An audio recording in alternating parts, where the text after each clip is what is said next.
আজকে আপনাদেরকে আমরা নিয়ে যাব চট্টগ্রাম পতেঙ্গা থানার ফিশারি ঘাট, যেটি সমুদ্রের পাড়ে অবস্থিত এবং সারা বাংলাদেশে যে সামুদ্রিক মাছগুলো সরবরাহ করা হয়, সব মাছগুলো কিন্তু এই ফিশারি ঘাট থেকেই ধরা হয়।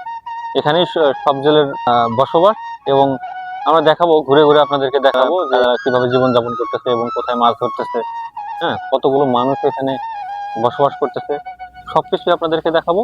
আপনারা সাথেই থাকুন। ধন্যবাদ।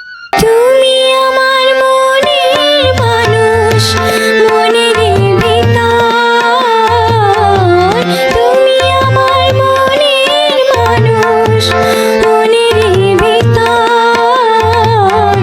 তুমি আমার জান বন্ধু, অন্তরের অন্তর। প্রিয় বন্ধুরা, আমরা কিন্তু চলে এসেছি মাঝির ঘাটে। পিছন দিক থেকে আমরা জীবনযাত্রার যুদ্ধগুলো আপনাদের মাঝে তুলে ধরব। পেছনে কিন্তু সমুদ্র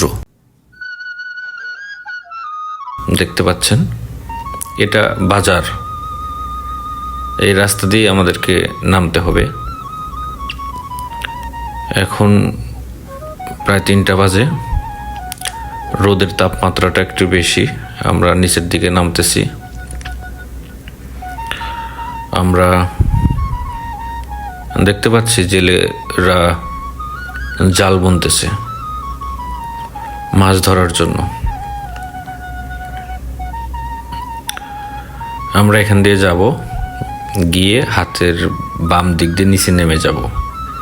এখান দিয়ে আমরা নিচের দিকে নামবো।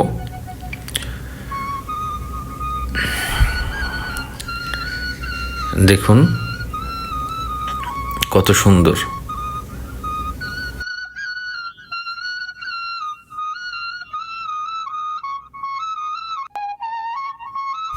জেলেরা নৌকাগুলো এখানে বাঁধিয়ে রেখেছে। খুব সুন্দর একটি মুহূর্ত, উপভোগ করার মতো। মন ভালো হয়ে যাবে এরকম দৃশ্য দেখলে। আমি আপনাদেরকে খুব সুন্দরভাবে দেখানোর চেষ্টা করব।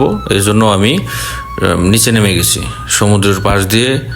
ঠিক এই যে এগুলোর উপর দিয়ে হেঁটে হেঁটে হেঁটে হেঁটে সামনের দিকে অগ্রসর হব, আপনাদেরকে সব দেখাবো। দেখুন বাঁশ দিয়ে কিভাবে থাকার জায়গা বানিয়েছে। খুব কষ্ট করে কিন্তু এরা জীবনযাপন করে। আর এই চট্টগ্রামে সমুদ্রে এখানে সিগন্যালের সমস্যাটা খুব বেশি। 2 মাস 4 মাস পর পর সিগন্যাল, ঘূর্ণিঝড়, সব কিছু মনে হয় উড়িয়ে নিয়ে যাবে এবং জলগুলো একদম ফেপে উপরের দিকে ওঠে। ভয়ানক অবস্থা তৈরি হয়, খুব ভয়ানক অবস্থা তৈরি হয়। এদের জীবনযাত্রাটা আসলেই অনেক কষ্টকর। নিজের চোখে যদি না দেখেন ভাই, বুঝতে পারবেন না। খুবই কষ্টকর। এরা সারা বাংলাদেশে আমরা যে টুকটাক সামুদ্রিক মাছগুলো পেয়ে থাকি, এই ফিশারি ঘাট থেকেই, মাঝির ঘাট থেকেই কিন্তু এগুলো সরবরাহ হয়ে থাকে। সারা বাংলাদেশে এখান থেকেই সামুদ্রিক মাছগুলো যায়। দেখুন এদের জীবনযাত্রাগুলো আপনারা দেখুন, আশা করি বুঝতে পারতেছেন। এদের থাকার জায়গাগুলো দেখুন, এরা কত কষ্টে জীবনযাপন করে।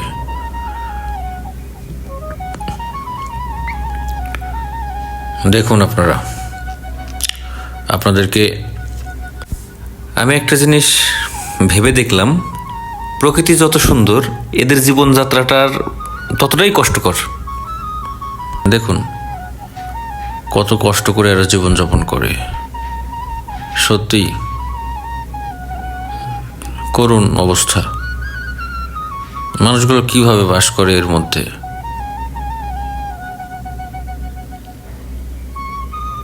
আমি দেখে একদম দিশাহারা হয়ে গেছি, আমার ভাষাহীন হয়ে গেছি আমি। মানুষগুলো কিভাবে বাস করে এখানে, এর ভিতরে কতটা কষ্ট করে এরা। এদের থাকার জায়গা, যেখানে তারা জীবনযাপন করে, বসবাস করে, খুব কষ্টকর। ভাই আমরা আমাদের নিজেদের অবস্থা থেকে অনেক হতাশ হয়ে থাকি, কিন্তু আপনি আপনার নিচের ব্যক্তিগুলোর দিকে তাকিয়ে দেখুন তারা কতটা কষ্ট করতেছে। দেখবেন তখন আপনার মনের যে কষ্টগুলো এগুলো থাকবে না। আমাদের প্রতিটি মানুষেরই উচিত যে যার অবস্থা থেকে সন্তুষ্ট থাকা। এত সুন্দর প্রকৃতির মাঝেও লুকিয়ে আছে অনেক কষ্ট, জীবন যুদ্ধে হার না মানা এক গল্প। প্রকৃতি অনেক সুন্দর, অনুভব করুন। আপনারা যদি এখানে আসতে চান, পতেঙ্গা সি বিচ থেকে মেরিন ড্রাইভ হয়ে ফিশারি ঘাটে চলে আসবেন। পতেঙ্গা সি বিচ থেকে আপনার এখানে আসতে 20 মিনিটের মতো সময় লাগবে। খুব কম সময়ের মধ্যে এখানে আসতে পারবেন, 15 থেকে 20 মিনিট। প্রকৃতি অনেক সুন্দর, সমুদ্রের পাশে সত্যি মনোমুগ্ধকর। আমি শুধু বারবার এগুলো দেখতেছি, আমি আসলে ভাবতেছি স্পেসলেস, কিভাবে এরা এর মধ্যে জীবন পার করতেছে, কতটা কষ্ট করে। প্রতিদিন মাছ ধরে, প্রতিদিন বিক্রি করে, সে টাকা দিয়ে এদের সংসার চলে। কোনো কোনো দিন যদি তারা মাছ না পায়, না খেয়ে থাকে। আমি এজন্যই সামনের দিক দিয়ে যাইনি, আমি পিছন দিক দিয়ে আসছি যাতে আপনাদেরকে ভালোভাবে দেখাতে পারি। পিছনেই তো সব বোঝা যায়। দেখেন এদের জীবনযাত্রার মান কতটা নিম্নমানের, এগুলো না দেখলে বুঝতে পারবেন না। আমরা সামনের দিকে যাব, দেখতে পাচ্ছি এক চাচা জাল বুনতেছেন প্রচণ্ড রোদের মধ্যে। প্রিয় বন্ধুরা, আপনারা বুঝতেই পারছেন কতটা কষ্টের মধ্যে এরা থাকে। আপনারাই দেখুন, সব কিছু নিজেরাই বুঝতে পারবেন। অনেক কষ্টের মধ্যেও আমরা একটি জিনিস দেখতে পাই, আপনাদেরকে দেখাবো। আসলে একটা মজার একটা জিনিস আমাদের চোখে পড়েছে, দেখুন আপনাদেরকে দেখাবো। ছোটবেলা আমরা যে মার্বেল খেলতাম, এখানে কিন্তু ছোট বাচ্চা থেকে শুরু করে বড় মানুষ, মহিলা এবং যুবতী, বাচ্চা কাচ্চা সবাই খেলাধুলা করতেছে এই মার্বেল। কেউ লাটিম খেলতেছে।